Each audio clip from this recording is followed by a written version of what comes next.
Hello squad, today I am back and I'm going to talk to you all about our 2-week grocery haul routine. I'm going to give you some updates and let you know how it's going and why I chose this and if I'm going to continue to do this in the future.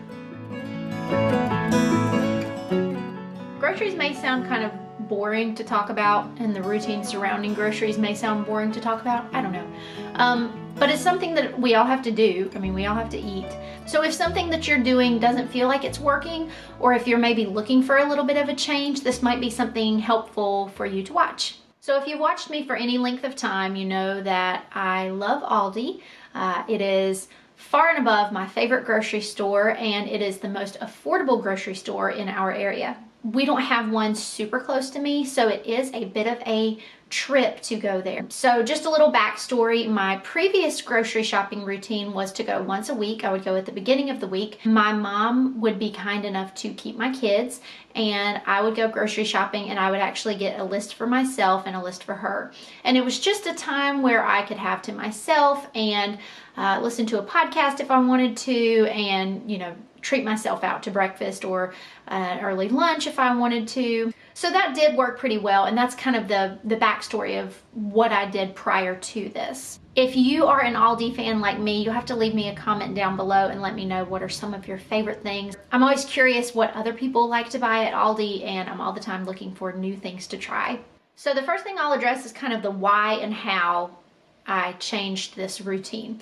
So the first question, why? So why did I go from shopping once a week to every other week? I have friends and know people who do all kinds of grocery routines. I know people who shop multiple times a week, once a week, every other week, and I know some people who plan ahead and only go 1 month at a time.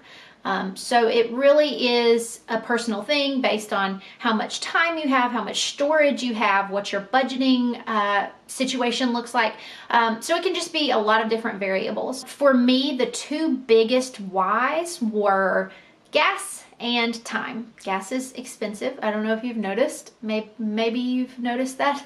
Gas is a lot. And it's a little bit of a trek to go to Aldi. It's not on my way to anywhere. So the gas was definitely the first one.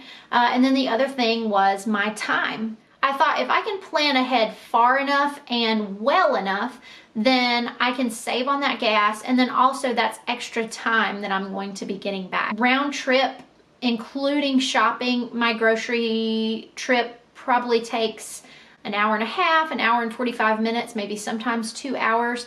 And that's time that I'm getting back now. It's a little more planning up front. It's a little more of a time investment in the beginning, and I'll talk about that later. But then it ends up being that second week I get that time back. Okay, how? I've had a lot of people ask me, how are you able to do this? How are you able to preserve your food that long? How does your produce not go bad? Etc., etc. So I'm going to address those questions here. The first how am I able to shop for 2 weeks at a time, is that I meal plan. Sometimes this is very structured, sometimes this is loose. I did buy a magnetic meal planner from Aldi. This is my second year buying one. They didn't have them this year until mid-March. I'm not really sure why, but I did buy one. And it's nice for me, but it's also nice for the rest of the family that they can look on the fridge and see the trajectory for the rest of the week. For me personally, if I'm not assigning our meals to a day, I'm not as likely to make them. And so that's kind of why I like to meal plan. I can look ahead and say, okay, I know we have something that evening, so I'm going to make something that requires less time or less attention.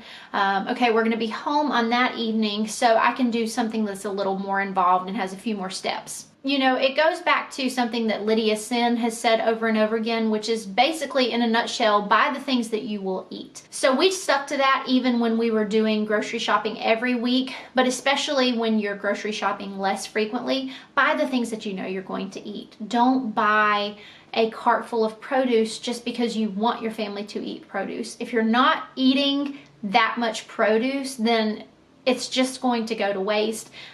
It's going to be burdensome for you because you're going to feel like you should eat these things that you just don't want to eat, and your family's not eating them. You're going to be wasteful. It's It's a whole thing. So it's just not the best situation. I actually have a couple of different videos on Instagram and on YouTube where I talk about grocery shopping, and I talk about kind of how I approach it. I talk about our formula and kind of how many meats and how many fruits and vegetables and all those kinds of things I buy per week. Sometimes the specific items change, but usually those headings are the same. So I will link those videos down below. You might find those helpful as well.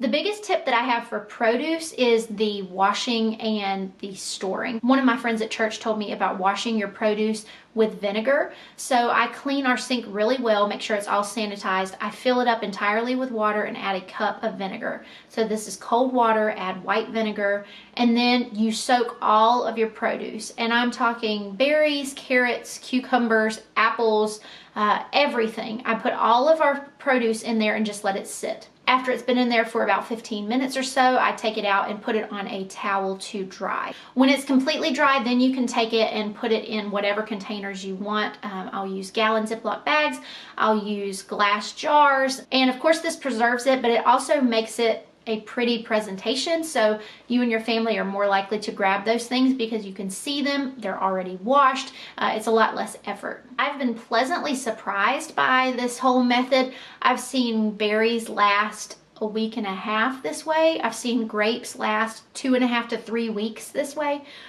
So definitely, if you haven't tried it, I would totally recommend it. Another produce tip is that we don't buy bagged salad mix. We buy whole heads of iceberg and whole heads of romaine lettuce, and then I rip them up or cut them up and put them in our salad spinner and rinse them, and we use them that way. Again, this is probably not going to be a good fit for everybody. For some people, that may not be a time commitment that they are willing to make. Everything is either an investment of money or time, and you know, part of life is that we have to decide which we have more of at that given time. Right now, I have the time and would like to save the money, and so I do the salad on my own, and that's just kind of what works for us. Like I said, I do use a salad spinner. It was secondhand, and that's been a good addition to our kitchen. For people who live in really small spaces, that may not work. With things like loaf bread and meat, I pay close attention to the expiration date. As soon as I bring them home, it's very much a part of our grocery unloading routine, so I don't have to worry about it later. I go ahead and look, and if that expiration date is going to pass before that first week, I'll go ahead and stick those things in the freezer. Like I said, this is meat, this is loaf bread. Any other type of bread, I would do the same thing. If we're going to be using it that first week, then I'll just go ahead and put the bread in the pantry and put the meat in the fridge, and we just kind of move forward that way. But there is not much worse than going to the fridge and getting some meat that you thought you had available for a recipe only to find that it expired, you know, 4 or 5 days ago, and it's really past that point where you feel comfortable using it. So yeah, checking it early is definitely a good thing. Okay, so that's how we make it work. Let's kind of talk about the pros and cons. I'll go ahead and tell you there are way more pros than there are cons. The first pro that I mentioned is that we are using less gas. We're making half the trips that we were. The next pro I also mentioned is saving on time. It's so nice when I get to that second week and that fourth week of the month, and I am thinking through my tasks for the week, and I don't have to include grocery shopping because that's already been done for me. And then I also don't have to include meal planning because that's also already been done for me. So really, it's that investment of time up front. It takes a little more time to think through 2 weeks at a time, but then that ends up benefiting me. And that brings me to my next pro, which is I'm good at looking at life 1 week at a time. That's kind of how my brain works. But sometimes that causes me to forget things that are 2 and 3 weeks out. So actually viewing my life in 2-week increments has helped me to kind of plan ahead. And so I will look ahead and say, oh, we have a wedding shower next week and I need to buy something for that, or we're having this meal with family, I need to make sure that I account for that. So that has definitely been beneficial for me. I know this grocery trip I had to buy things to make cucumber sandwiches for a wedding shower that we're having next week. So it's a very practical way to kind of blend your grocery shopping and your schedule and make sure that you're not neglecting your calendar. The other kind of unexpected pro, and I don't really know how to word this to where it makes sense. Viewing the month in 2 increments instead of 4 feels slower. I don't know if that's the right word. Maybe simple, like slow and simple. I guess because I'm only looking at things 2 weeks at a time, and I'm not having to go back to the drawing board every single week. It makes the month kind of pass slower and not feel like such a crazy race that it's like, okay, that week's over, now we have to do another one, and then we have to do another one. I don't know, it feels slow and simple. That probably makes no sense. But in my head it makes sense, and I've just kind of noticed it. It's just something that's happened. I haven't tried to feel this way or make it happen. I've just noticed it. So slow and simple is how it has made me feel. Okay, so cons. I could really only think of 2 cons, and neither one of them are very big. The first one is, I did mention expiration dates.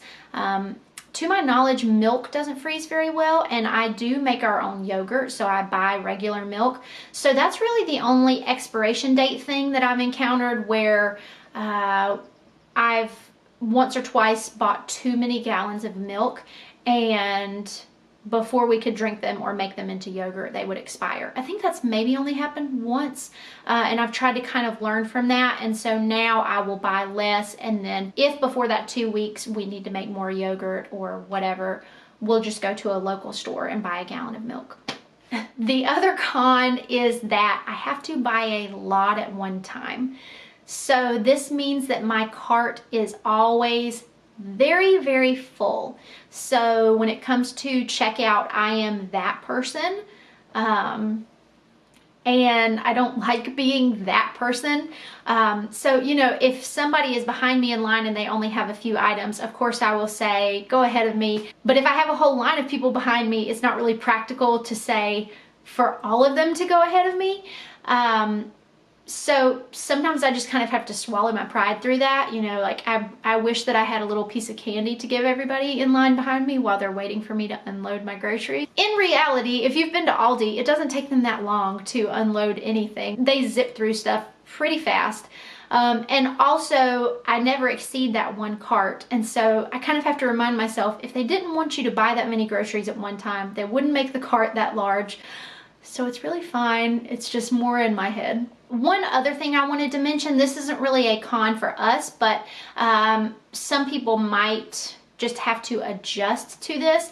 And obviously it's that you're buying 2 big trips of groceries versus 4 smaller trips. So if you are somebody who budgets and you kind of distribute that grocery money across 4 weeks, you would still do that the same way, but you would just have to take that 1 trip and divide it by 2 weeks, and then that next trip divide it by 2 weeks.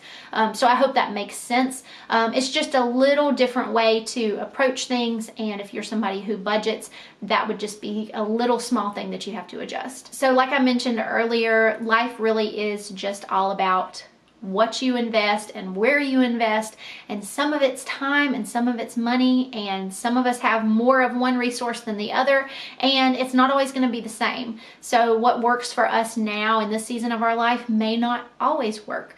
Right now this works really well. I'm really enjoying the way that the flow is. I was listening to the Lazy Genius podcast this week, and she was talking about your kitchen and maybe what matters most in your kitchen and trying to decide that. And I think I decided that what matters most in my kitchen is having good organization. And the reason I said that was because if everything is organized, then I know what I have because I can see it. And if I know what I have, I can see what I have, then I'm going to use those things, which means that I'm going to be really using that money well and being a good steward of the things that we have. We're not going to be wasteful. So it just kind of creates that domino effect. So I would love for you guys to comment down below. I would love to know what your grocery routine is and if it's working well for you. And I'd love to know what matters most for you in the kitchen. I hope that you guys enjoyed this video. I hope that it encourages you to evaluate your own routine and make some changes if you need to.